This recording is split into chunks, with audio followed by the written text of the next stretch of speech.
Welcome back to the Nutty Planet. This is your host, Zen Punchamal. And Noah Fate. For episode 2 today, we'll be talking about Elon Musk. And not only did he beat all the odds, but he exceeded all expectations.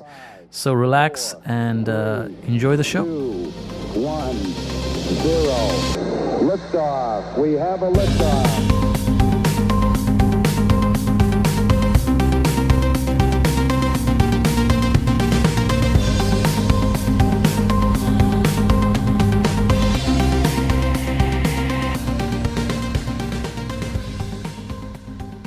So, Noah, interesting topic for today. We finally get to talk about Elon Musk, the man that we seem to be discussing quite a lot about recently. Obviously, with what he does with his businesses like Tesla and SpaceX, but he seems to be on the news quite a bit with his Twitter rants and so on. Oh yeah, for sure. He's been first of all, he's the guy behind all these crazy ventures, right? Right. I mean, he has at this point so many ventures going on; it's hard to keep track of it. But I think it's interesting to kind of go back and look how it all began, right? Yeah. Let's kind of look back at his childhood and see how he got where he is today. Sure. And that's exactly what we plan to do. And, looking back to his beginnings, it was quite interesting to find out what I found out, actually. So, going back as far as his grandfather, so his grandfather from his mother's side, they are Canadians, and they come from Canada, but his grandfather actually moved everybody to South Africa, and his mother's side. And I forgot the specifics, but there was a reason that his grandfather didn't particularly like Canada at that time, so he moved everything. But his grandfather was a very interesting character because he was he was a doctor, he was a politician, and he was an explorer. So that was a very intriguing thing to find out, obviously, because of the fact that we know Elon to be a very exploration type of guy himself, with SpaceX and the whole Mars mission and so on. So that was an interesting thing to find out. And when you look more into it in terms of his family, his mother was also very accomplished, teacher, model, dietitian, and all that. Right. And father was an engineer, a very accomplished engineer at that. I think and yet there was some trouble, right? Early on. I mean, his parents got divorced when he was only 10 years old, and right.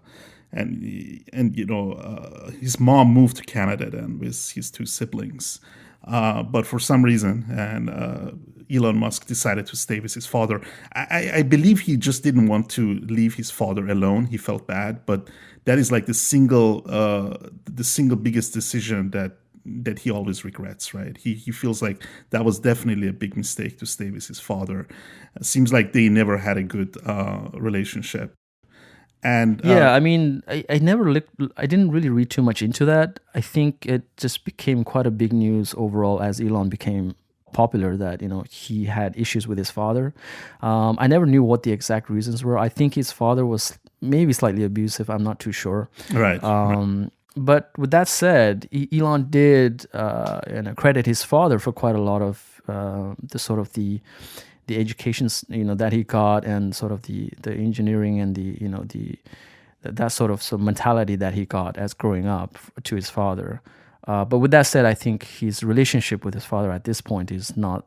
I don't think they even speak, right? So I don't. I don't think they do. I believe that his dad was pushing him, but at the same time, given that he was quite accomplished, the way he was pushing Elon and sort of telling him that he's no good and he's not going to succeed, and hardcore. And probably he might have meant well, but it just didn't work really. What it did is make him insecure, and it didn't help that he was being bullied at school, right? And so it really didn't start really great for him. Things I think could sometimes right. I think sometimes with accomplished men, sometimes they forget that it's all.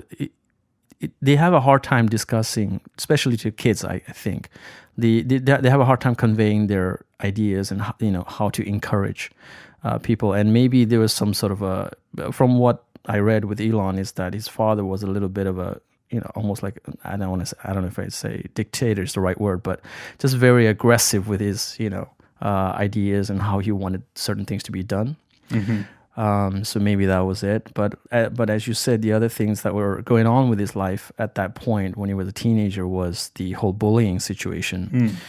And I think as kids, we all know that. I think at some point, most boys, we go through some kind of bullying.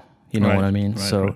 So I think he got it a little bit more worse than other kids. I'm not too sure. I think he was beaten, to the point where they had to actually take him into the hospital. So it was quite serious, I think, at times. Yeah. Right. And so I think with that, he sort of went into like learning judo, and I think he was learning some kind of like self-defense, martial art kind of thing. I don't know how far he went with that, but so that was kind of an interesting thing to see. But it's kind of sad to read about the whole bullying situation, and Yeah, but whatever it was, he overcame that, and by the time he turned 17, that's when he actually decided to join his mother in Canada. So so he went to Canada and attended Queen's University, and partially that was also to avoid mandatory military service in South Africa, which I thought was really interesting. So early on he sort of had a distaste of military, and he didn't want to be joining any of that. A lot of young people really are eager to actually join the military. They think it's fun, and maybe it's a path for them to college and so on, but he knew that he wanted to get away from it as far as he can. And so for him, the idea was like, I'm going to go to Canada, and that way I can avoid this. And from what we know, it seems like it was the right call, right? I mean, it sure was. And part of it was that he felt like moving to Canada is his best bet to actually make it to the US. Right. I think he had a very from an early age, he had a very positive sort of idea, like about laser focused, right? So he already knew that he wants to come to the US, and he felt like going through Canada is probably the best way, and that was the right call. So yeah, certainly, definitely a lot easier than coming directly from South Africa, probably. So so what happened is after he went to Canada, eventually he transferred to the Penn State, I believe. And he received 2 bachelor degrees from Penn State in economics and in physics. So that was interesting because he stayed, I think, an extra year so he can get 2 bachelor's degrees. All right, and double major. Oh yeah, and so that kind of explains because there's definitely a sort of scientist in him, which is why he studied physics, and there is a business person in him, which is why he studied business and economics. So that was also interesting, and it relates perfectly well to what he's doing right now. In terms of his businesses. But I think if you look back even, to his earlier days, like when he was, I believe when he was 12, as early as, as young as 12, he came out, he programmed and, he made a game called Blaster, and he sold it for $500, which was kind of amazing. Yep. And so he always, I think most people that knew him and know him until now, they've said that from a very early and a young age, he just had that mentality. Probably it's fair to say he's some kind of a genius. So looking back from a young age until now, a lot of the steps that he has taken has been quite a success. Obviously, not overnight. A lot of the things took a long time. Right. But after he graduated and started actually working in the U.S., the first company he started was Zip2. Yeah, well, I mean, that's the interesting part, right? So what happened is, once he got his undergraduate degree, he actually transferred to Stanford, right? And he wanted to get his PhD in energy physics. But that was right in the middle of the internet boom. So, which is why 2 days later, literally 2 days later, he drops out. And screw it.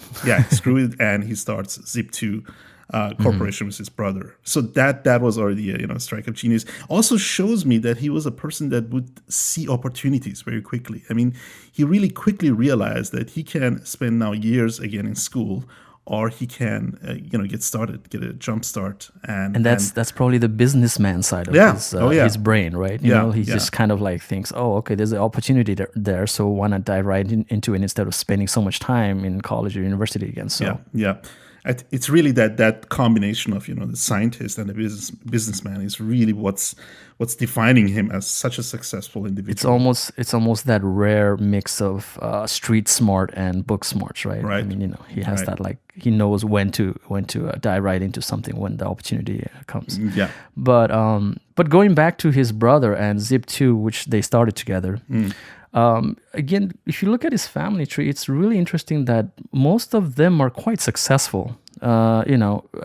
Kimball is his brother's name, I believe. He's a restaurant owner. He does all kind of food-related ventures. And Zip2 was what they started together. And even his sister, she's an accomplished director, producer. Mm-hmm. And then his cousins are the one that started Solar City.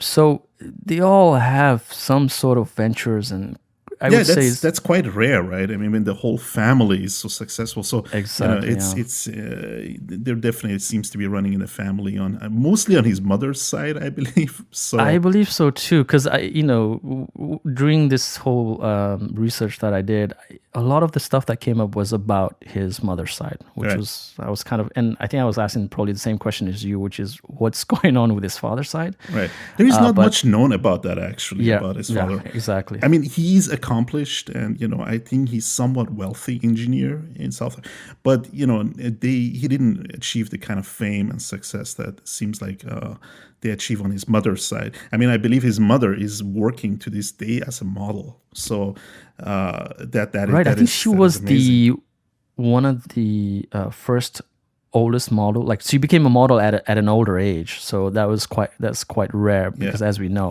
modeling is a young people's game. So. And it wasn't always easy. I mean, I read that when Elon was growing up, she was working multiple jobs to support the family. So that sort of work ethic that his mom had, probably translated to him as well. Which is probably what happened. And again, just a family of accomplished people. So, but going back to his business ventures, with Zip2 is where it started in '95, and it's interesting that what they did with Zip2 was already kind of interesting, because they didn't have anything like it. Zip2 is basically like an online city guide, sort of almost like a Yelp / Google Maps / I don't even know what to call it. It's like the early beginnings of that kind of software or something. Some news services were using it. So it was, and within 4 years, within 4 years, they sold the company, and it was purchased by Compaq Computers, and literally within 4 years, he became a millionaire. Millionaire, and he was only 24 at that time, which is kind of mind-boggling. But a lot of people take that money and they're gonna have a good time, but he and his brother used the money to fund X.com, in 1999. Exactly. Correct. Which became PayPal as we know it today. So, and then that venture only took 3 years before that one was acquired by eBay, right? And Musk earned his first billion on that one. So, really impressive early on. Exactly. He just had this streak of success, and again, it's quite rare. It's quite rare to have one success after another. Yeah. So it's already hard enough to have one successful company. For him to, 95, do the Zip2, a couple of years later, sell that, become a millionaire at the age of 24, and then go boom, start off X.com, which kind of combined into PayPal, and then get bought out by eBay again, and then he got just disgusting amount of money for that as well.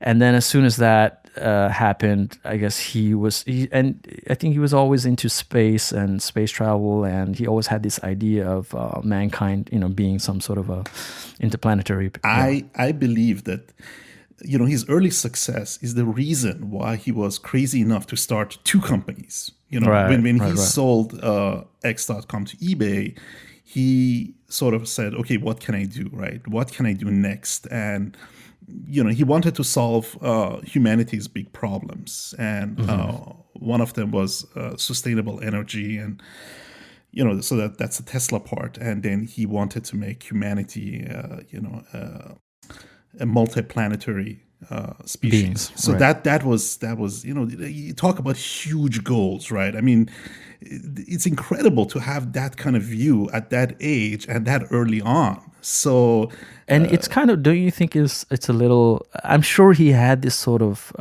great, goals from a young age, but to go from PayPal to suddenly, the difference between going from PayPal to SpaceX, right. it's kind of, it's quite a reach. You know what I mean? Yeah. I mean, that's a really interesting point, right? Because what happens with a lot of these internet companies or founders of these internet companies, let's say they sell their startup, they sort of move on to another internet venture, right? Right. Something similar or something in the same ballpark. Because they already are in that field, they have made the right connections, and so it Right. makes sense to kind of stay, It's a on lot that easier. path. Yeah. But what he did is like, no, I'm going to move past, internet, and I'm going to look at completely different area. And so he was really driven always, not really by money specifically. Yes. That seems to not really be what drives him. He has his ideas are so grand so that I think that's a really interesting point about him as well. It is. And I think this, again, ties back to his grandfather being the explorer in the family early on. And that just totally, you can see that within Elon when he just started his SpaceX ventures and so on. And that is what he did in 2001 after he sold X.com and PayPal to eBay. He started SpaceX, and again, it's such a reach going from a money transferring company of something like PayPal to space, basically creating rockets, right, and sending humans to space. I mean, that's just crazy. So, yeah. I mean, crazy part is not just like I'm going to create a private space company, but the way he went about it is so interesting, right? I mean, his first, instinct was, okay, so I do need missiles, I need the rockets, and that was a time when the former Soviet Union was in disarray, and so he's like, okay, I'm going to go to Russia and I'm going to buy some of their rockets. And right. When he went there, and when they quoted him how much these rockets cost, he was like, I think it was some really crazy number, which made him just totally say hell no, right? Like he knew, he knew that you could, he could get it somewhere else or make it himself for a much lower price, right? Yep. And again, like, even so, he had, he has an undergraduate degree in physics, right? But that doesn't make you a rocket science. So he came back and he started on working on building his own rockets, right? And he picked up rocket science literally in a really short amount of time. I mean, talk about being a genius, right? Yeah, that's crazy. When he first approached some of the people that he hired for SpaceX, and he was telling them, like, look, I want to start building our own rockets, they themselves were not believing in it. They're like, that's impossible. Like, do you know how complicated this is? And you don't really have a background in it. And a month later, he comes back and he's explaining, all his theories about rocket science to them, and they were just blown away. They were like self-taught, right? Oh, absolutely, yeah. He taught himself rocket science in a month, and that's when a lot of those guys became believers in him. They're like, okay, like this guy is something different. We might be on to something with this guy, and so a lot of them joined, and that's how SpaceX got started.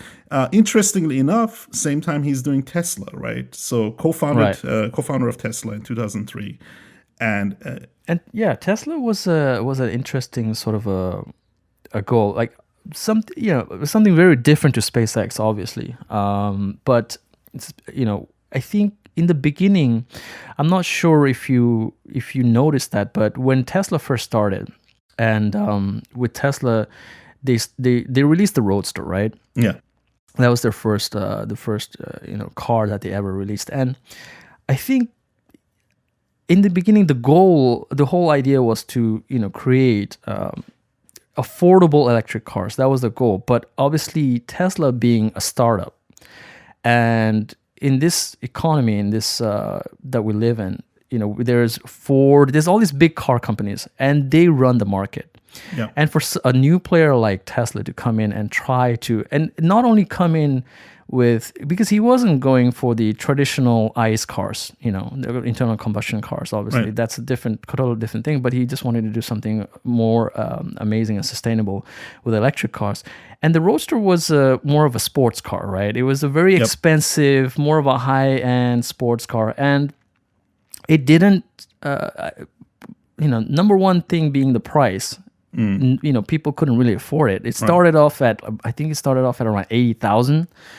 I mean, that's not a very economical car, obviously. I mean, at the very beginning, he had this idea that, look, I'm going to start at a really expensive car. And then and take the proceeds of that and create a cheaper car, and then take the proceeds of that and take even a cheaper car. Right. So that sort of plan that he had was what was called the master plan. The master plan is what I believe has made Elon Musk the man that he is now in terms of his success with Tesla. And that is probably the soul and the most important part of Tesla. And to basically explain the master plan, which you just did briefly, is you basically take you build one car, a sports car, slightly more expensive car, and you use the proceeds of that to build a more affordable car, and then you take the proceeds of that to build an even more affordable car. While doing that, you also try to provide zero emission electric power options. Right. So that is the sort of the master plan. And if you look at how Tesla has grown, that is exactly what he did. And the original Roadster was obviously too expensive. It had a lot of quirks, a lot of they had a lot of problems with it, but it wasn't really, and correct me if I'm wrong, but it wasn't really designed by Tesla, right? Like they picked up an existing platform, right? It wasn't. They didn't build it from ground up. It was like a Lotus or some car that they used and basically electrified that. Yeah, that's what it was. They didn't build it from the ground up, meaning they didn't build. They didn't build everything that was from the get go. That's not what they did. Right. So there was a lot of issues with that. Plus, it was a very expensive car. So that's why if you look at when the original Roadster came out, and finally, when they released their next car, which was the Model S, there was a huge gap. I forgot how many years, but basically, I think it took them a long time to develop a lot of components for electric cars. The battery itself was an issue, to be able to drive. Just the manufacturing capacity, exactly. Right? The supply chain manufacturing, because, I think Elon from the beginning, he knew that you can't really rely on others you can't rely on certain third parties to supply you with certain things, because you just got to be hands-on and have everything ready to go. And that's what he did. And from the Roadster to the Model S, there was a huge gap in years. And I think there's a lot of R&D involved, obviously, a lot of researching, so once they were ready, Model S came out, and obviously still a very expensive car. But quite successful compared to the original Roadster. Oh yes, so quite successful. That's when they started really selling in larger numbers. And yes. I think the design was more. People felt like, okay, quite a sexy car for an electric car. More mainstream overall. Right, yes. More mainstream, more modern looking.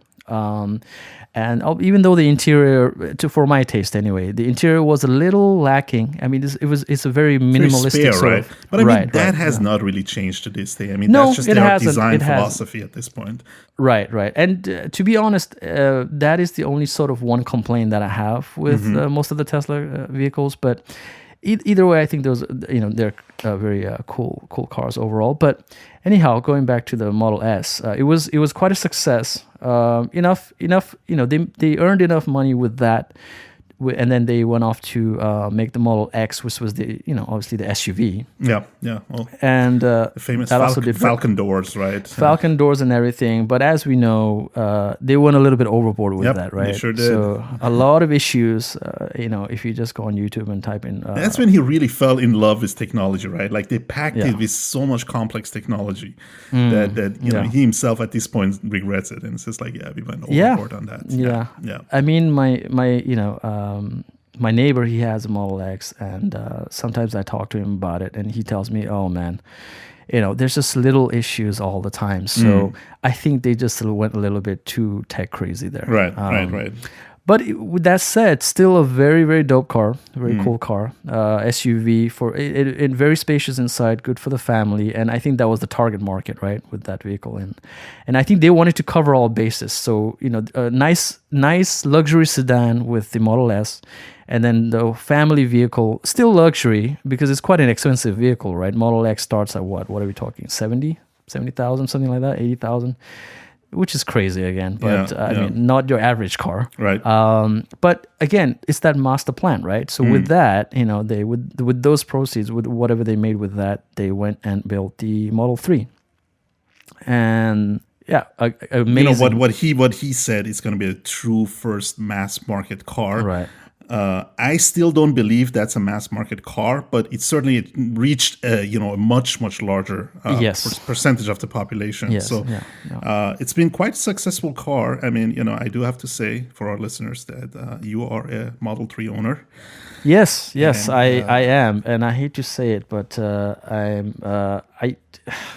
I love the car, man. What can I say? You don't have to hate it, man. It's perfectly fine, Well, by hate it, what I want to say is I don't want the listeners to think I'm some sort of a Tesla fanboy or anything that. So, but I'm just gonna give my honest opinion, and I've owned several cars in the past years, but Tesla, the Model 3 has been quite a cool ride, and until now it's been quite reliable. And very futuristic in terms that you get your updates for the car software over the air, and this is always something new, something cool to work with. And as you said, the price range was slightly more reasonable for people like us. You know what I mean? It was not. I mean, your average consumer can't shell out $80,000 for a car. Right. I mean, that's just ridiculous. So.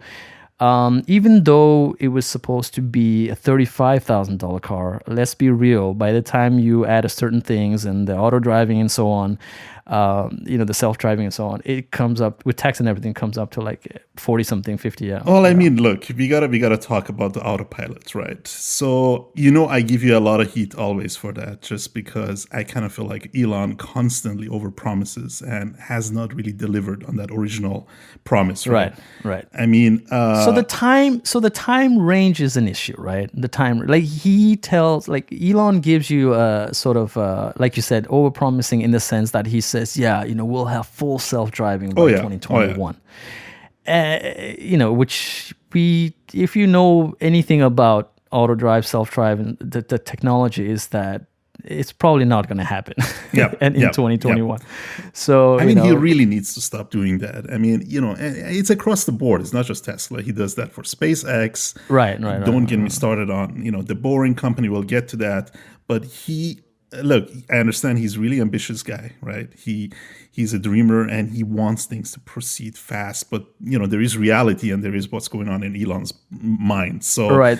So the way I see it, right? Okay, here's the thing. The way I see it is in his mind, he's like 100 steps ahead of everybody. Right. But here's the thing. So, I mean, he's not the engineer developing self-driving technology. His own people keep telling him, like, look, this is going to take time. But I don't know why he can't stop himself from coming and, promising these things. Look.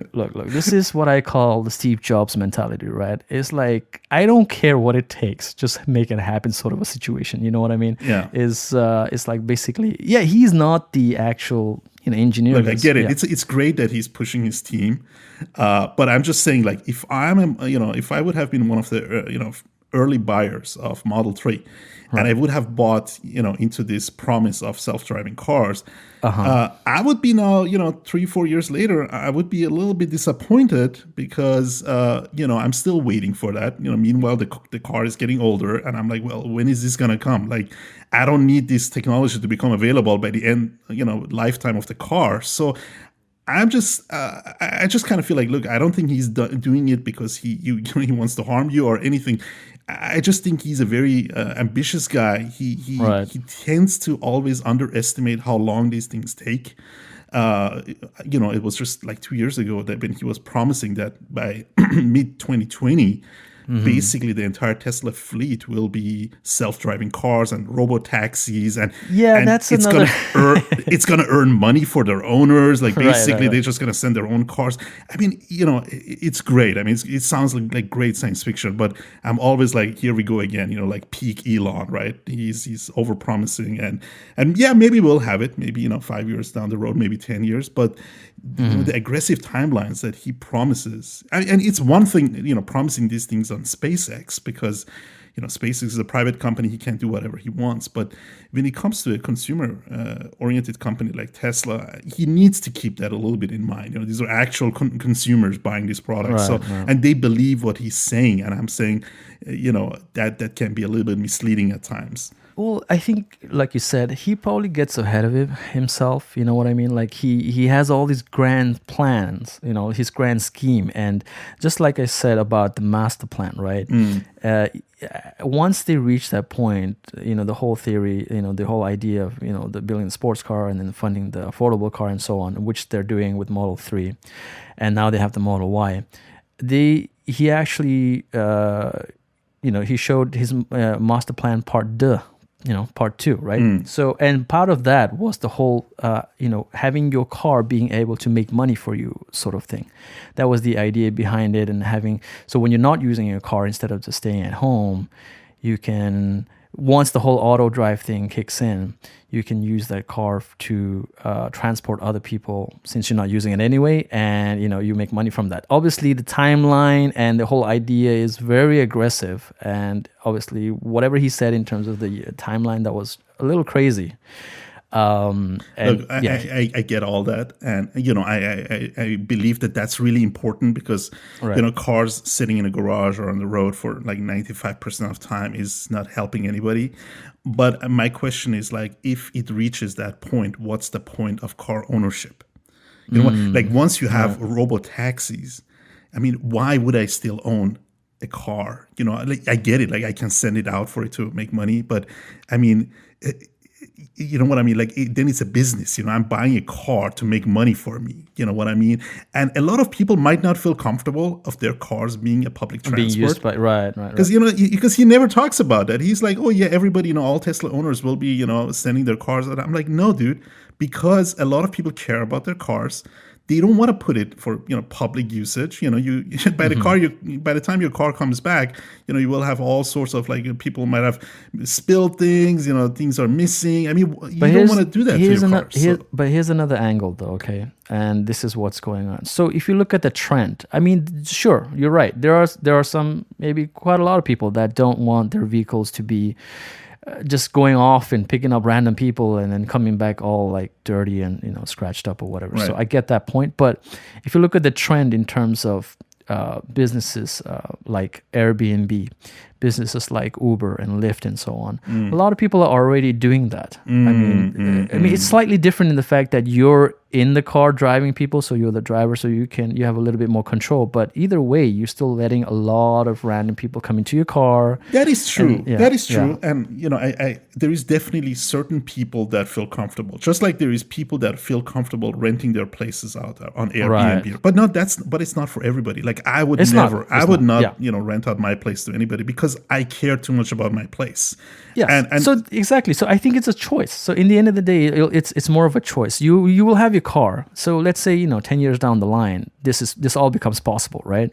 And you buy yourself a Tesla and whatever model they come out with, and then it's just more of an option that's there for you. I don't think, again, even right now, anybody with a vehicle can go out and be an Uber driver. Anybody, right? I mean, most people, not anybody, but most people, right?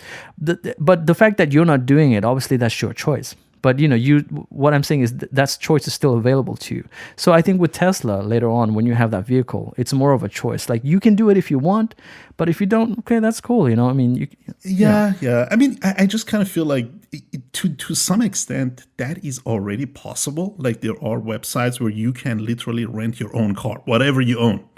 Like, yes, that already exists, right? Yeah. So I don't really care if it's a robo-taxi or not. The service as for car rentals is already existing. And But yeah, I mean, I see the convenience of it, and it could become a success down the road. Yeah, look, it's one of those things where down the line everything's going to be automated, right? Right. It's an automation thing. So it's just an option for if you have the vehicle and the car can drive itself and earn you money while you you literally don't have to do anything. The car just goes off and then picks people up and then comes back.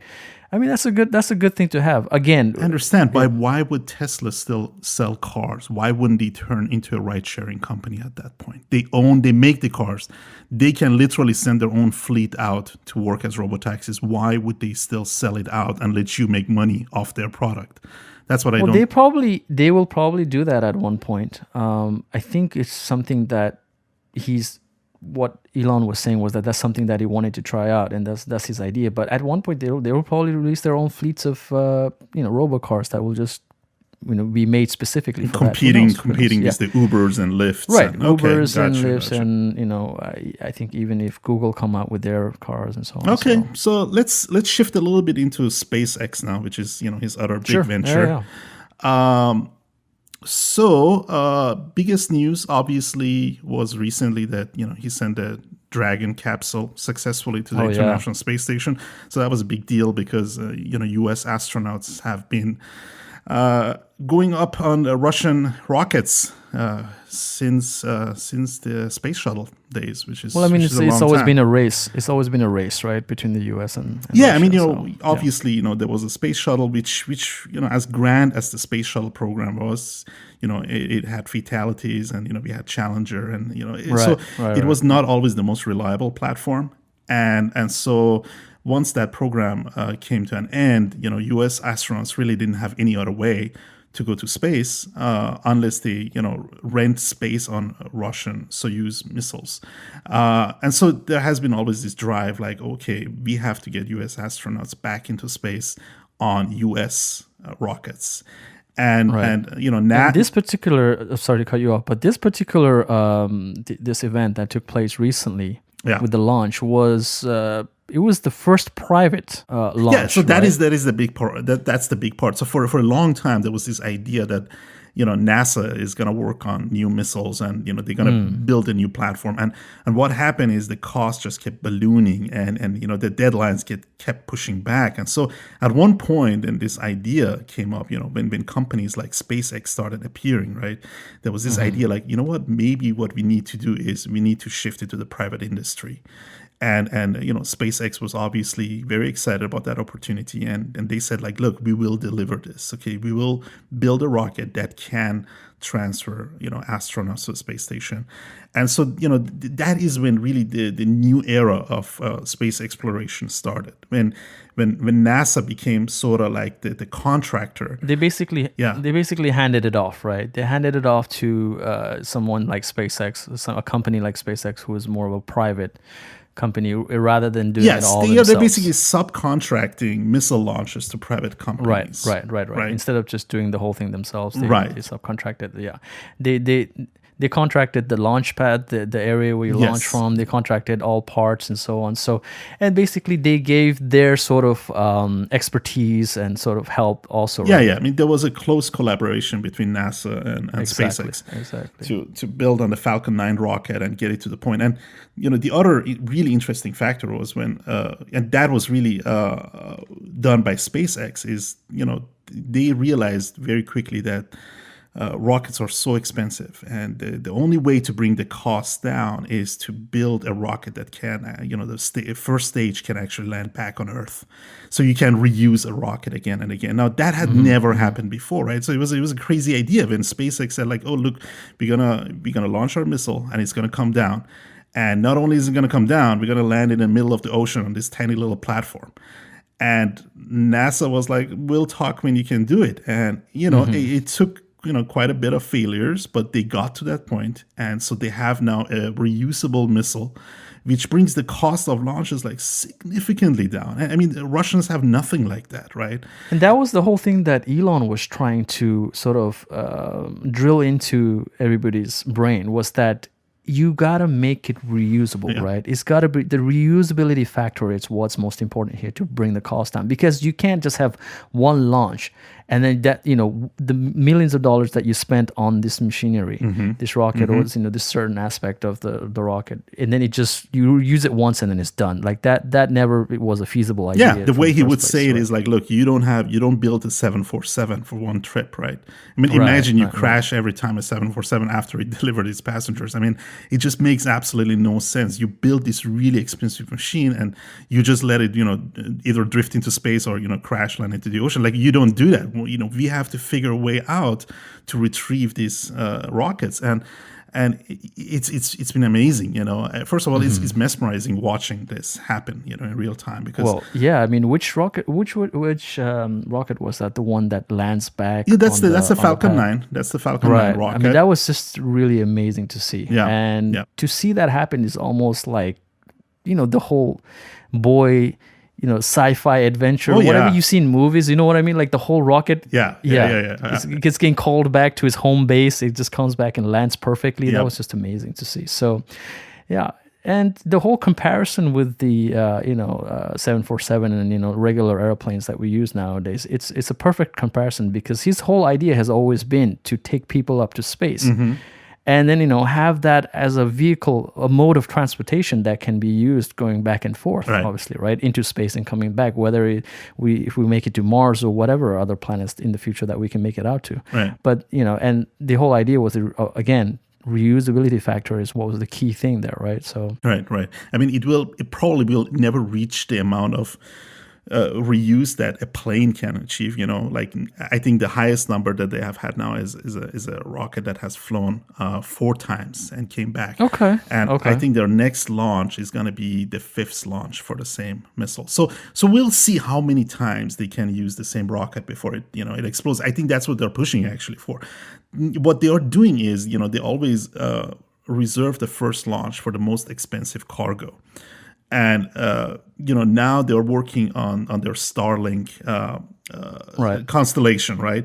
And so that's an internal program that SpaceX has. So they usually use these, used rockets to launch these, shall we say, cheap satellites into, because the idea is if something happens and the rocket, then it's not a big right, loss, you don't lose. right? Yeah. So that makes sense. But yeah, they're gonna do that, and Starlink itself is a really interesting venture. I mean, it's a side, because SpaceX, unlike Tesla, is a private company still, Right. and he's not talking about plans to take it public. But what he did say is that Starlink might become a public company, right? So that's really interesting. We're going to have global satellite coverage.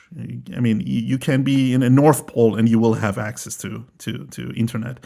You can be in the middle of the Amazon jungle, you will have access to the internet. Right. So essentially, Starlink is sort of a satellite internet provider, sort of a situation where there's global coverage rather than having to be in a specific city where they have certain providers giving you internet service. You can basically get the global coverage wherever you go using the satellite service that they provide.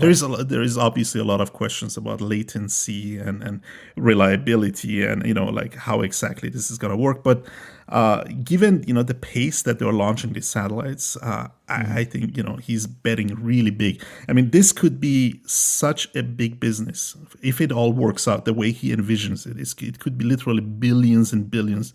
And they have already, correct me if I'm wrong, but they have launched a certain amount of satellites already, haven't they? Oh yeah. So every time that they launch about 60 satellites.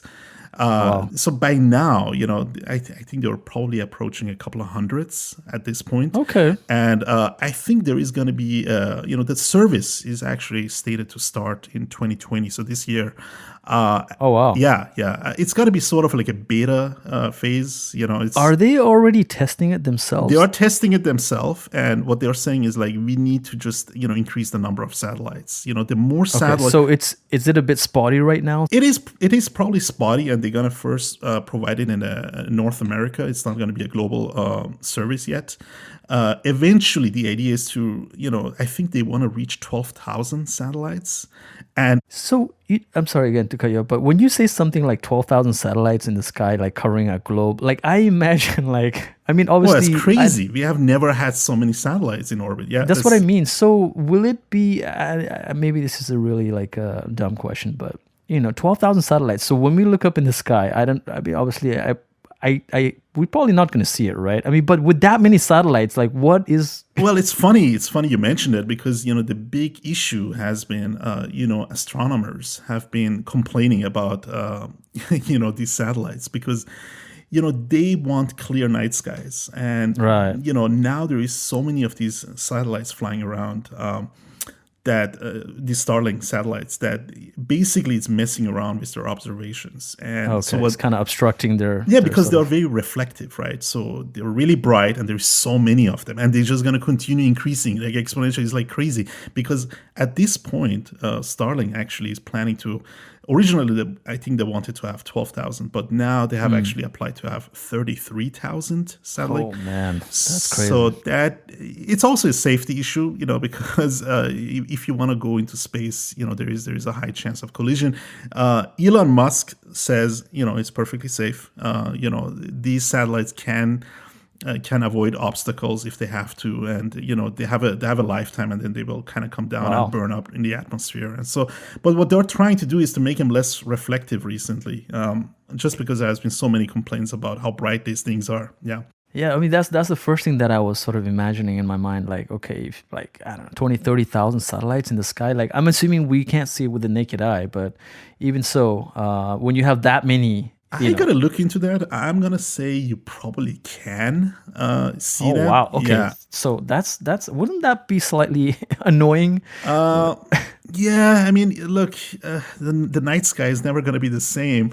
Well, that's what I mean. Yeah.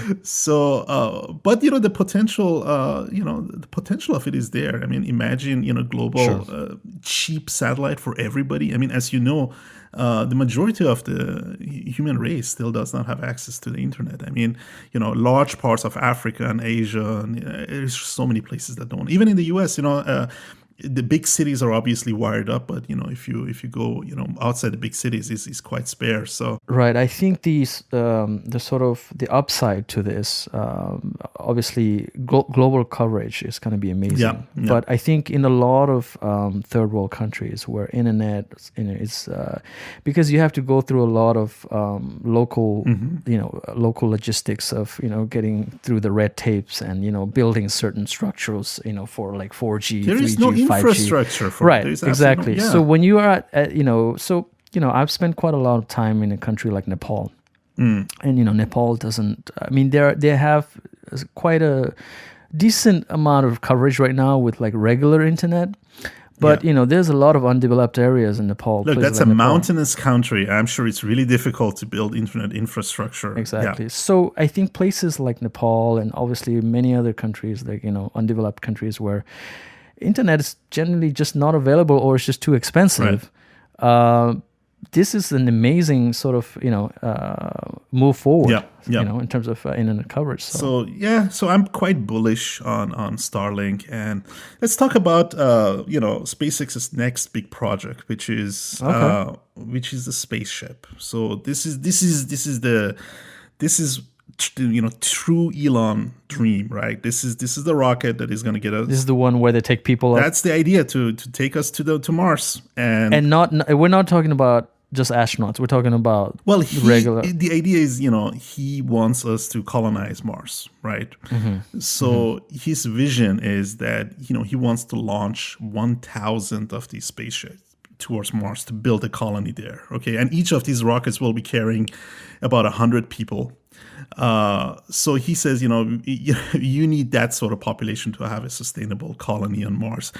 Again, absolutely crazy idea, but given what he has achieved, I tend to believe he will achieve it. He probably, as he's overpromising again on timeline, because I was just about to ask that. Like, what is the aggressive Elon timeline? the aggressive Elon timeline is to land a spaceship in 2024 on Mars. So that's literally. I'm gonna go ahead and say that's. that's.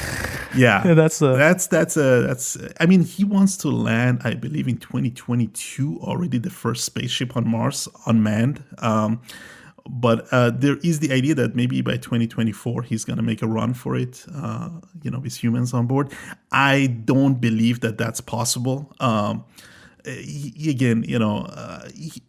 Part part of it is because he just feels like he's running out of time. I mean, he recently he said like if space development continues at its current pace, I'm going to be dead by the time we get to Mars. Yeah, so obviously he wants to see his dream come true, right? Yeah, I mean, he said, he wants to take his last breath on Mars. So the idea is, he wants to die on Mars. And The man himself wants to go to Mars. Oh, yeah. Okay. Oh, yeah. All right. So But correct me if I'm wrong, but the first group of people that he intends to send to Mars, and the people crazy enough to go to Mars, they will not be coming back. Is that correct? well, it's not perfectly clear. What he does say is that it is a very dangerous journey. Okay. The chance chance of death is really big. Right. I mean, let me be clear. Sorry. What I meant was like, I don't mean in the sense that obviously it's a very dangerous, journey. What I mean is once they reach Mars, I mean, is there an option for them to come back? Yeah. So the idea is that, he basically wants transport between Earth and Mars to become a thing. But what they need is to build infrastructure to actually make fuel on Mars, so that they can refuel those spaceships and fly back to Earth. Because by the time the spaceship gets to Mars, there is no fuel. I mean, how is it going to make its way back? That's what I was thinking. So he definitely doesn't say like, oh, this is a one-way trip. He hasn't said that, and I don't think he can recruit anybody if he says that. but I think it's fair to say that for the first people that go there, the journey is dangerous.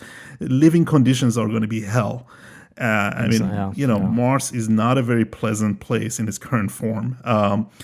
Even so, he's dreaming big and he's talking about terraforming Mars. And at one point, that was the other sort of question that I had, right? So by the time he sends the first group of people to Mars, okay, I'm assuming he would have some sort of created some sort of atmospheric, I mean, this sounds almost too sci-fi, but some sort of a breathable environment, because you cannot. I'm talking in a closed space where they can produce oxygen. Obviously, because you can't have a tank every time. Like, you're gonna run out of. So what happens is the first rockets that are gonna be sent to Mars is basically bring infrastructure to Mars, right? So they're gonna be unmanned. They're gonna bring like what they need to build the first housing units. They will be able to create oxygen on Mars because there's just no way to transfer so much air to Mars. Exactly. So they will be able to do that. And Mars does have an atmosphere. It's a little bit different than Moon. Well, right. But what I mean is similar to ours, so that the group of people that go there obviously has to be able to breathe to a certain level. Again, right? The idea is to build entire cities there. So yes, that's the plan. Yeah, I'm gonna go ahead and say it ain't happening by 2024. Well, it's the idea is that we reach that point that we have a colony by 2050. Oh, okay. 2024 is the sort of the first landing on Mars. So or the first manned with humans. I believe the first manned flight to Mars, 2024. I think that's I believe it's almost impossible. But so a more realistic timeline would be what? Maybe 2030, I would say. I know that NASA is having their own rocket being built for deep space exploration. So there is this kind of competition even so. NASA is using SpaceX for orbit flights now. NASA does have a long-term deep space program. So they're working, but NASA right now is focused on Moon. And by the way, speaking of which, spaceship is actually first going to go to the Moon.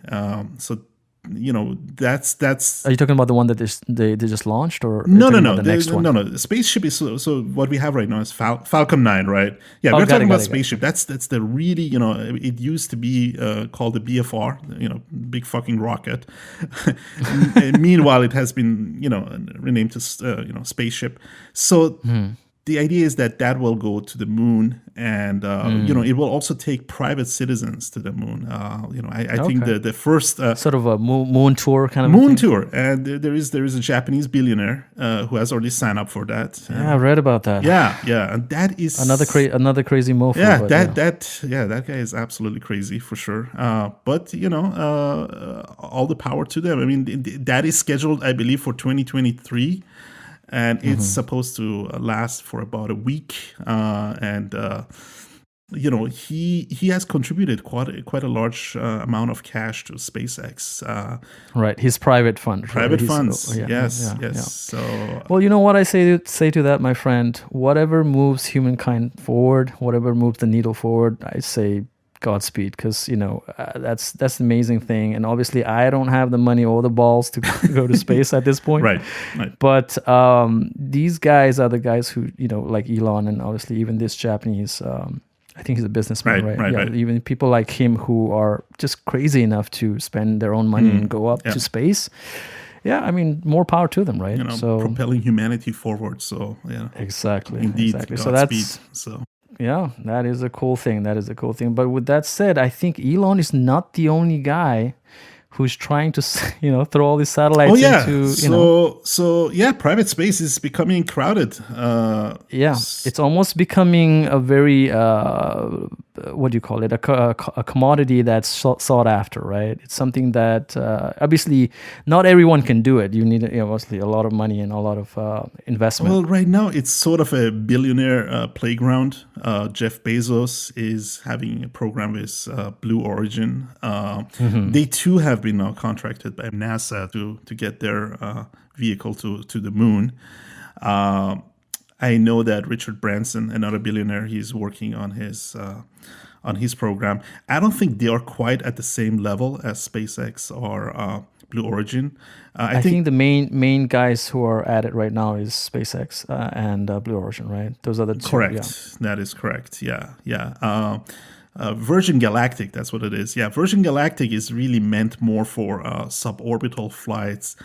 Maybe eventually make it to the orbit, but definitely not at the point where they want to go to the moon. But I think they're way behind, right? From what I read, they're definitely way behind. Yeah, and just they just don't have quite the the technological prowess that SpaceX has. So. Yeah, and correct me if I'm wrong. I think Virgin Galactic was actually trying to do this even before SpaceX and what Jeff Bezos is trying to do, right? Jeff Bezos got started, I believe, after Virgin Galactic. But Virgin Galactic's idea was always to just have, private, not space exploration, really, like space tourism. Yeah, space tourism, right. So the idea was, we're going to take you to enough of an orbit that you feel weightless. And that will last, maybe 10 minutes, and then we'll bring you back. I mean, that's as far as they were planning it. They do have a component, which is a satellite internet. They also are on that bandwagon. I think they are starting their own version of that. But again, the number of satellites and that they are planning, and also the altitude of those satellites, makes them somewhat not competitive with SpaceX's. And they just don't have the opportunity to launch as many satellites like SpaceX does. Yeah, I just remember Richard Branson talking about this from quite a long time ago, and it's. I mean, I haven't really followed up on it, but it's just the program had unfortunately a setback. They had actually a casualty in one of their test flights. Oh wow! And it just broke off mid flight, and the co-pilot died on that flight, and that really set the whole program back for a couple of years. They're flying now again, and again I think we're gonna see the first flight with Richard himself in the next 2 years. He says he wants to be the first passenger, and it's also a way to reassure the public that it is safe to do this. And the tickets are going for about $200,000 for like a 10-minute flight in orbit. It's quite a bit, but it's kind of a bargain compared to it's going to cost you $20 million to go to the International Space Station right now with SpaceX, right? I mean, we have had private citizens fly to the International Space Station. So you're talking with NASA? No, I mean it didn't go through NASA. It is a private company that contracted with the Russians to get private citizens to the International Space Station. I think there has been only a handful of them, like maybe 4 or 5 people that have done it. At that time, and that was the last one was a couple of years ago, that was about $20 million a ticket. So it's not cheap. So $200,000 is quite a bargain. Yeah, I mean it's not quite the same experience, but right. It sounds like a bargain. But so with that said, what is your take on this new Tom Cruise movie that's coming out? Oh, wow! He's supposed to do the whole. that sort of blew my mind. Yeah, so kind of explain a little bit. I think he's supposed to go into a little bit of a Yeah, so they're gonna take him to the International Space Station, and he's gonna be filming a movie, literally on set in space.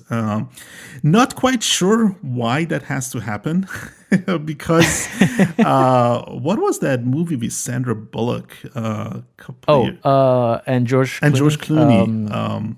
Yeah, and I felt that that was just done so well. I mean, it was called Gravity, right? Gravity. Yeah, exactly. Yeah. So they had, the whole sort of floating in space thing, down to a science. I mean, to me, that was as realistic as it gets.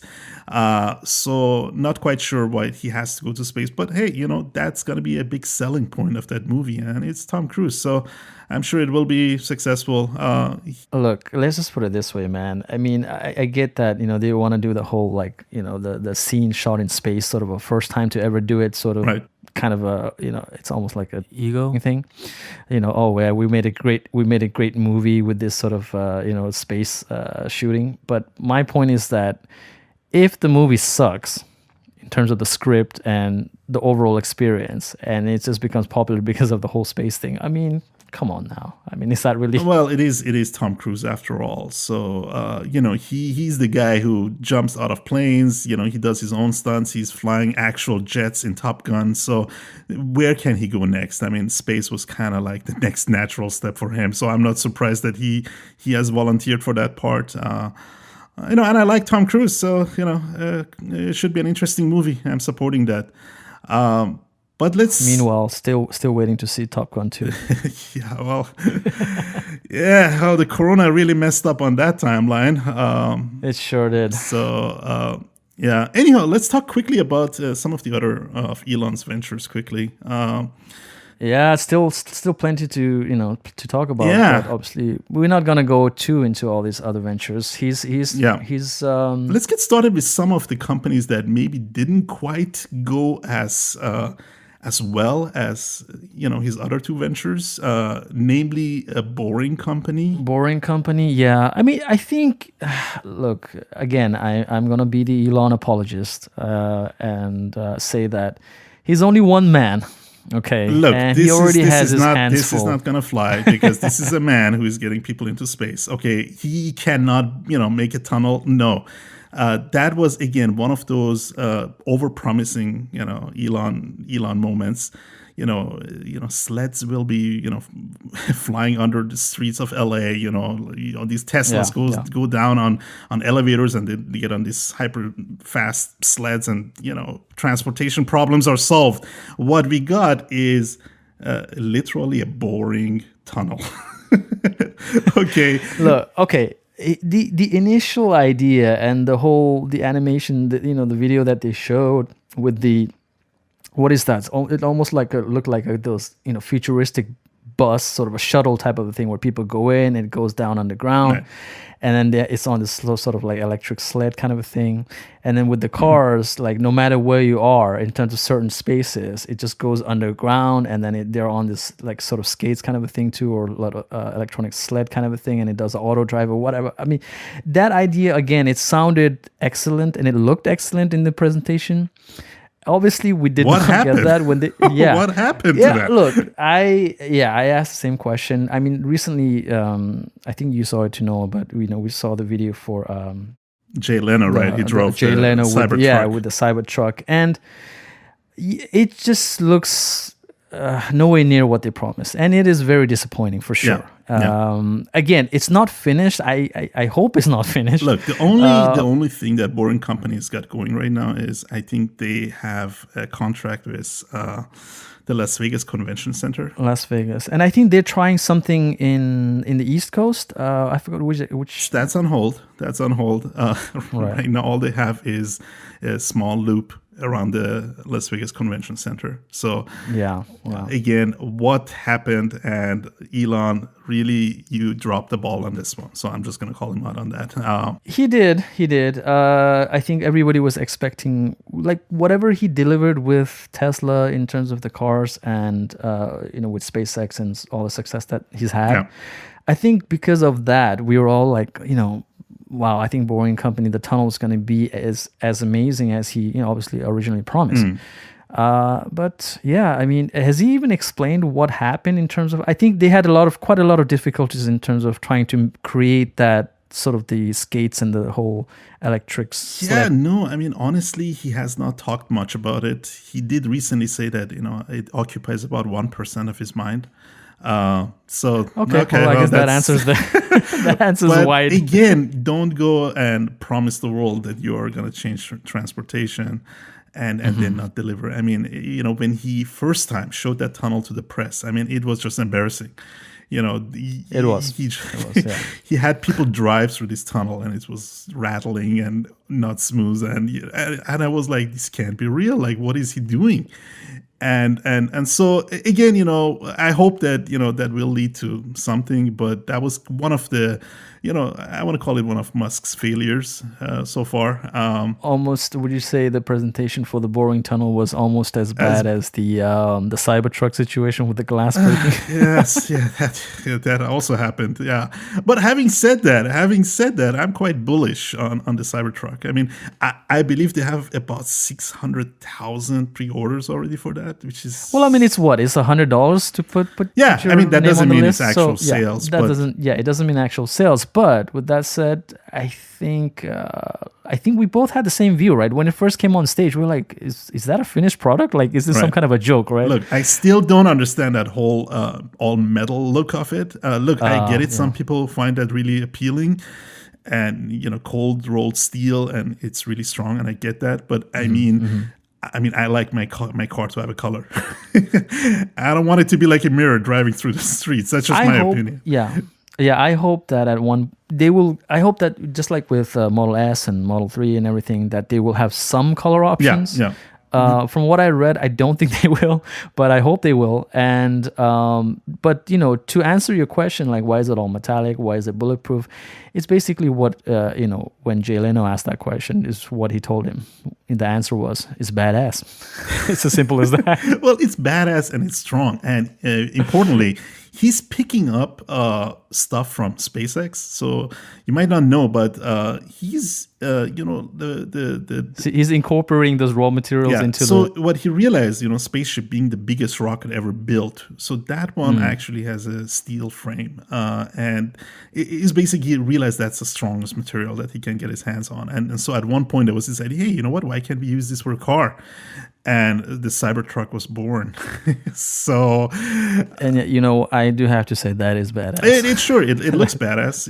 I can't wait to see them on the road. And I also feel like trucks just they pollute the environment so much. So all the power to that. I would love for trucks to become all electric. Yeah, and I want it to become a success. Yeah. Right. And the interesting thing about the Cybertruck, and I believe this is where the future of cars are going in terms of Tesla's idea, is that you do realize that it has that solar roof, right? The backing on the truck. That's going to be an option, solar right? option. The solar panel option. So I think that is something that they will trying to incorporate into their future vehicles. So it's sort of like a regenerative type of energy. I get it, but honestly, that surface is not large enough for you to really be able to run your car off. So, you can. I mean, look. The Prius has that. Okay, there is already an option on the Prius that you can, but that solar panel on the Prius runs basically like an internal fan, so your car doesn't get too hot during the day. Yeah, okay? the surface area of the Prius solar panel is tiny compared to compared to the Cybertruck. Look, he said, look, if you leave your Cybertruck in the sun for a whole day, you will get, I don't know, like 10 miles out of it or something along those lines. Yeah, right? I mean, I hope, and I'm sure they will find some sort of they will improve upon that, and it will be a little sort of a positive to something in terms of regenerative energy. But obviously, you can't rely on that for charging your car for like a long journey or anything like that. But either way, interesting concept. So, interesting concept, sure. And obviously the $1 million mile battery, that is another crazy crazy thing that we're still waiting on the sort of the announcement. And Yeah, I want to almost say like let's wait on the announcement on that, and then we can maybe have a specific episode regarding, because I do want course. to dive a little bit deeper into Tesla overall. So let's wait that, and we can keep that for a future episode. But Sure. speaking of the solar roof on the Cybertruck, I thought maybe we can talk briefly about Solar City. Solar City. right? Yes. founded- So that is Yeah, kind of that's another one. So okay, here's the thing: founded by his cousin Right. originally, and then it was acquired by Tesla. And in recent years, again, there was a big presentation. Okay, and Sure was. solar roof is coming, and it looks great. And here is the funny thing. I was planning to actually go on a rant here and really talk about how Elon again overpromised and underdelivered on this one. However, as of yesterday, I came across a video of a homeowner that was one of the lucky ones to get the solar roof. We're talking about the original idea behind the solar roof, like with the tiles, Yes, so right? you're With the- basically okay, taking right. existing tiles and replacing them with tiles that are solar. Right. So it's not like one flat panel. Like Yeah, it's not across the roof. existing sort of Yeah. flat panels that we know on roofs, but the tiles themselves are actually the solar panels. So there's someone out there that actually has that, Yeah, because I haven't really looked into this. So. and I just recently, I think, just recently became aware of this. I mean, the video was posted like a couple of days ago, but they were raving about it, and it's basically almost off the grid, like completely off the grid, and they own 2 Teslas. Wow. So not only they run their entire house, they are charging their cars And charge through their cars. Yeah. Holy cow. So that was really impressive. I mean, and here's the thing: they have still electricity left that they were selling to the grid. That is insane. That was insane. That is insane. Okay. Because to give you a sort of a comparison, I do have a pre-installed Solar City sort of a panel and On your roof, right? sort of on my roof, right? And it sort of it came with the house. But here's the thing. It does not by any means provide energy enough for the whole house throughout the day and charging my car and all that. Right. So I think it's just not enough surface area, and maybe they're not the newest panel. I know every year the panels, increase in efficiency a little bit more. So well, yeah, and I had this Solar City, this panel and everything. It was already came with the house, and this was before Tesla took over. So, and I believe I not believe, but I definitely know it's not the same. The little tiles that this person that you said had. So I think it's just a general solar panel that Solar City had been using for a lot of their a lot of the houses. But yeah, I do not get that kind of power energy. And keep in mind also this particular house that I was referencing, they also have the solar, what is it called, solar wall, or the Tesla battery, or the battery. So, it actually saves. they store the energy. Yeah. So they are like running 24/7 on us, on the electric. Oh man, so that house is all hooked up with. Yeah. So that was impressive, and I'm like, okay, so there is the potential there. Like, So what is the setback? I mean, that is the question, right? So what is the setback in terms of going all out with this? To be perfectly honest, I have a feeling, and that might be the situation with Boring Company too. I think Elon is literally too busy with SpaceX and Tesla. Like Solar City and Boring Company, and they're a little bit getting less attention. And the rate of progress is a lot slower at those companies, Right.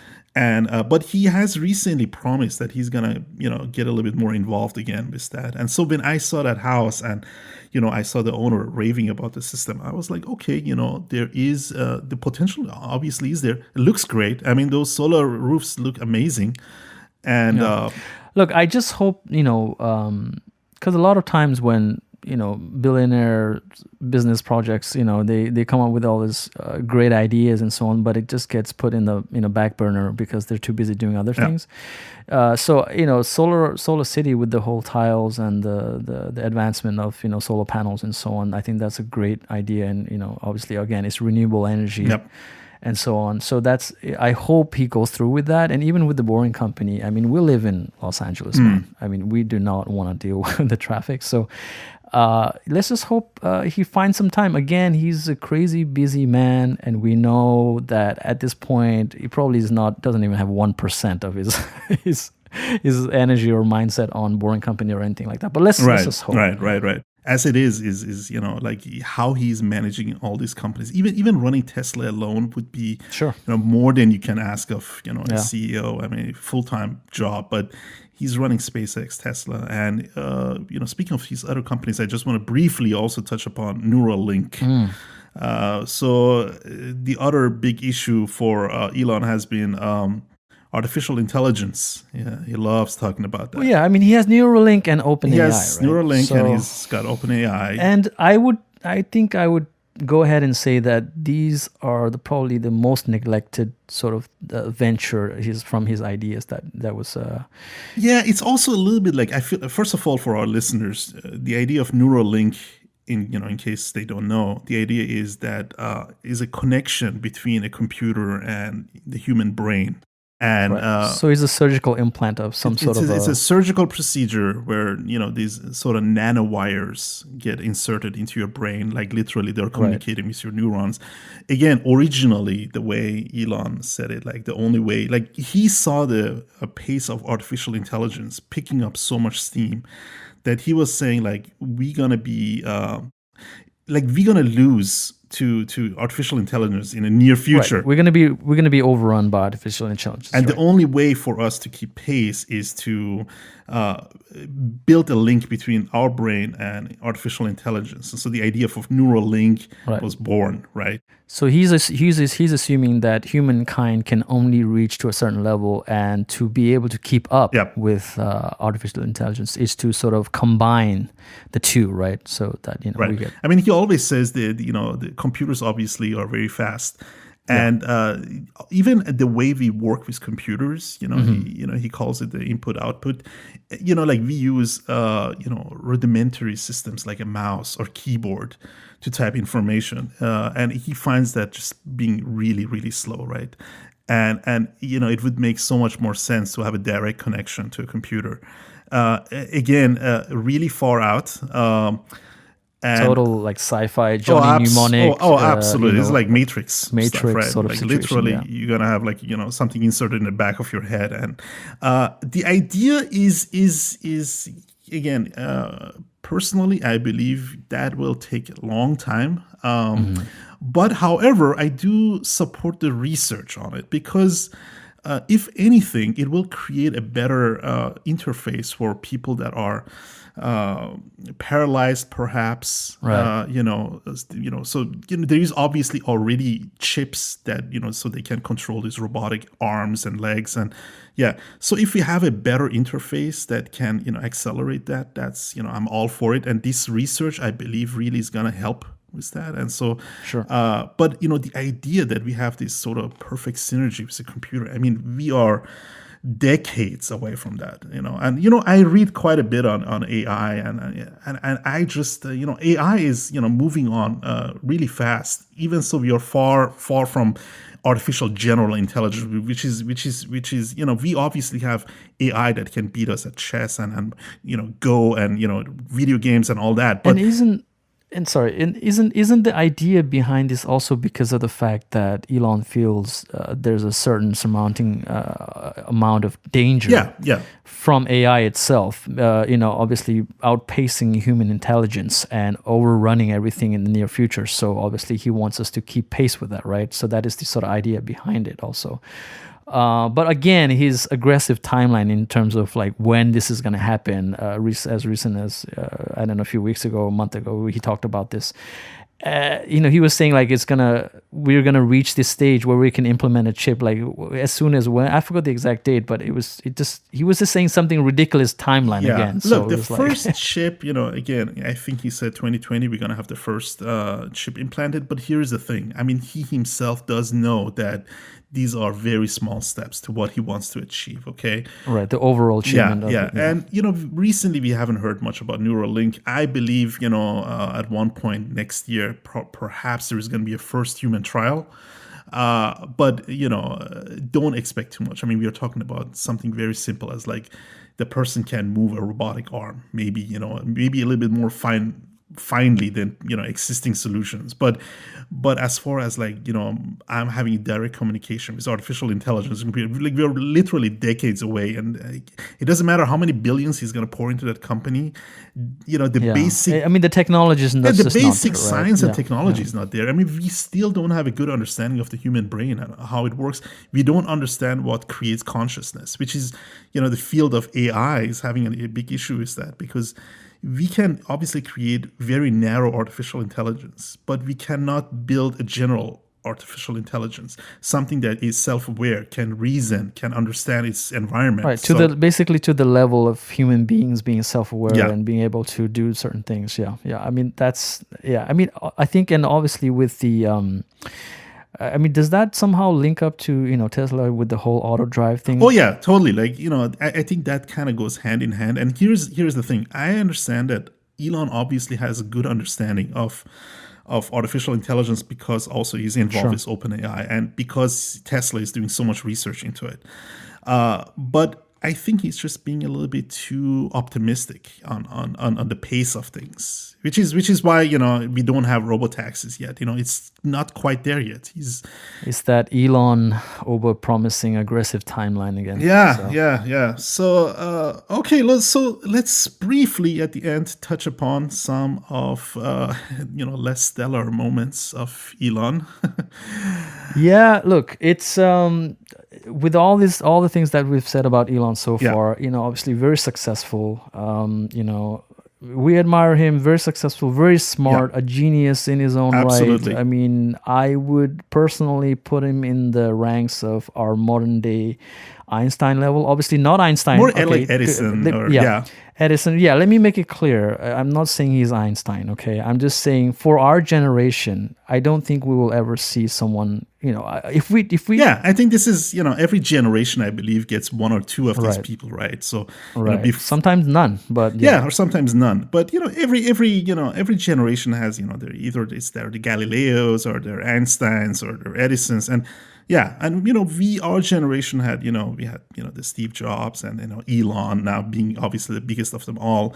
So certainly an interesting time to be alive and see. But having said that, there are some, some moments when a darker side of him comes out. Well, look, even geniuses and, wealthy, successful men have their downfalls, so recently, I think with him using Twitter and just venting on Twitter, and whenever someone says something that's slightly goes against his grain or what he says or what he believes in, he goes off.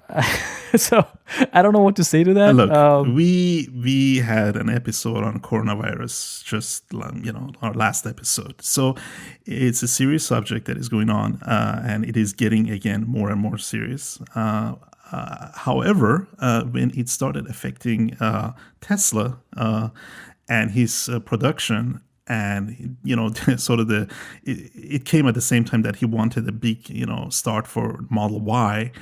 And things were not just really going that well for Tesla. He sort of timing was not the best. When he came out and he said like stay-at-home orders, is a fascist, and you shouldn't tell people to stay. I felt that was irresponsible and not becoming of somebody of his intelligence and a man so deeply versed in science. I was surprised. I was like, this is the businessman talking, not the scientist here.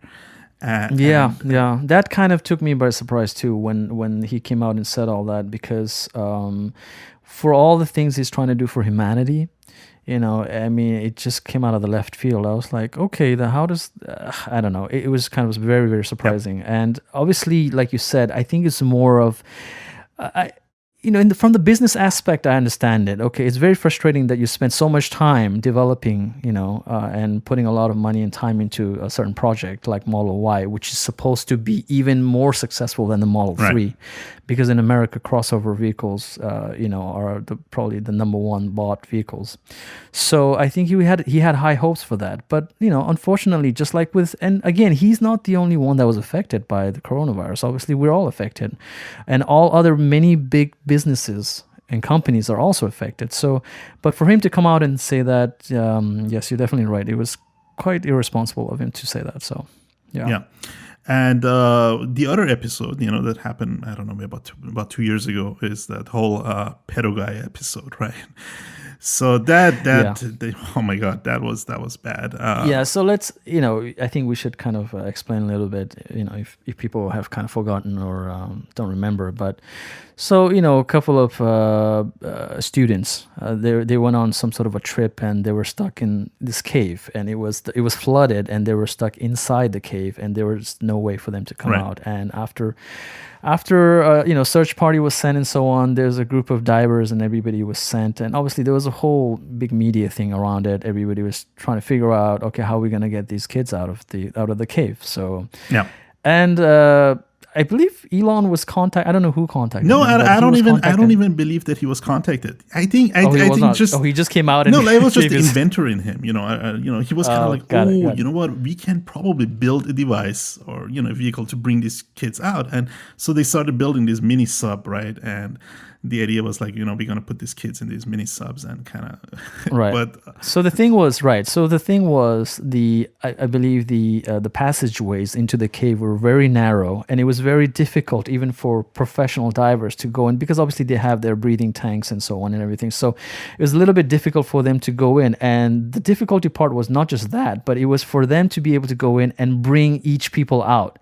And obviously these kids, I mean, they're teenagers, and they don't have diving experiences. So how are you going to bring them out? And look, I mean, I knew that this is going to fail when I saw him testing that mini sub in a pool. Okay, and as you know, like I have a diving certificate and have dived, and I'm familiar with cave diving, because I have research. So I knew that when I saw he's testing that device in the pool, and he's like, "This is ready to go," and I'm like, "You have absolutely no idea what you're dealing with," because cave diving, for our listeners who don't know, is probably the most technical diving that there is.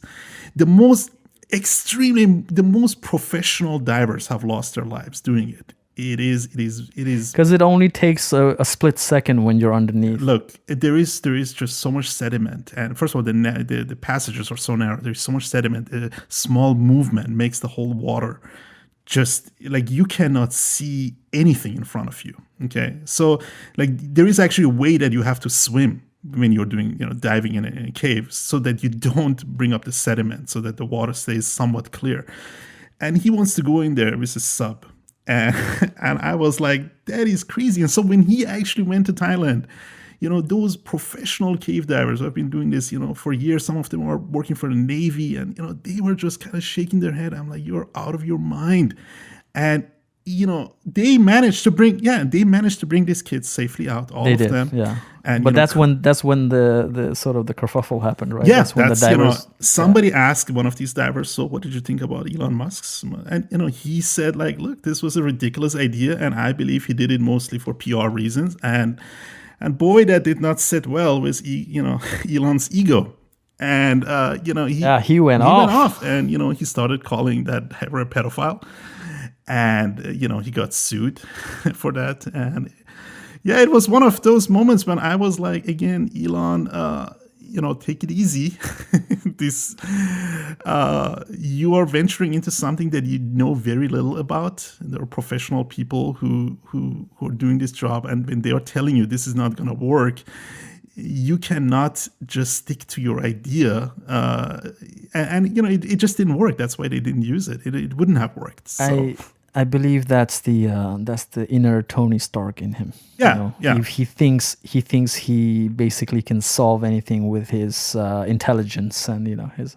But again, as admirable as the idea was, and as successful he is with everything else he has done, I don't think he really has the right to just look. Look, it's one thing you say like you can explain your technology and you can stick by it and you can take the high road on that. But when he started calling people pedophiles, That's when I was like, that is not the right way to go about this. You're not helping it. And, even so, ultimately, this case went to courts and, they sided with him that he has the right to call this guy a pedo guy. I don't quite understand why that is, but either way, he didn't have to pay because I believe that diver wanted just such an insane amount of money for that. So the court sort of dismissed that. But now we have had that. We had the pedo episode. And also, like, some of his shenanigans with Tesla, when he went and, sometimes I think he forgets that Tesla is a public company. He's the co-founder and, he's the CEO of Tesla. But when he comes and, says statements like, oh, I'm going to take Tesla private and stock begins to drop or, rocket up, that is a kind of a stock manipulation. And I mean, he got into trouble. Yeah, he got into trouble with the Securities and Exchange Commission, right? And sure. And he doubled down on that too, by the way, when he went off on them too. And that led to a lawsuit. He ultimately had to pay a $20 million fine, and he had to step down as the chairman of Tesla's board for 3 years. So, he's got his moments. Sure. Yeah. I mean, again, it's one of those when geniuses cross the line sort of moments, or when geniuses lose it for a little bit sort of moment. And he's definitely had plenty of those in recent times. Has accelerated since he's dating Grimes now. So yeah, I don't know if she has anything to do with it, but sure enough, even with this, I mean, congratulations for the newborn son that he has. But the whole naming the child thing, I mean, oh my gosh, that's another. I think the latest I heard is that California is not allowing him to keep a number in that name. So he had to drop that. To be, right. It has to be something, it's at least a letter from an alphabet, right? You can't just have like a random so. Yeah, I mean, what can I say? In terms of all the geniuses that we've had and all the successful men that we've had in the past, couple of decades, he sure has sort of a way of trying to get his word out there to people whenever he's unhappy with certain things. So, and Twitter, again, it can be good and it can be bad, and we've seen that not only with Elon, we've seen it with Trump, obviously. Yep. And it's a way for them to vent, but at the same time, I think they do have to realize how much power they have in their words, and they obviously lose themselves sometimes and don't really pay attention to that. Yeah. But yeah, so, that is that. Elon, geniuses, but by no means a perfect man. So Yep. And I think on that note, we can probably wrap up this episode. Yep. So that's the end of our episode on Elon Musk. And we'd just like to thank everybody for tuning in. We will definitely go more in depth into some of Elon's venture in terms of SpaceX and Tesla in the future episodes, because obviously this is too much to talk about there and we couldn't cover it today, but we will definitely cover those topics in the future episodes. So please do tune back in with us. But for today, again, thank you, and please come back to check out more episodes.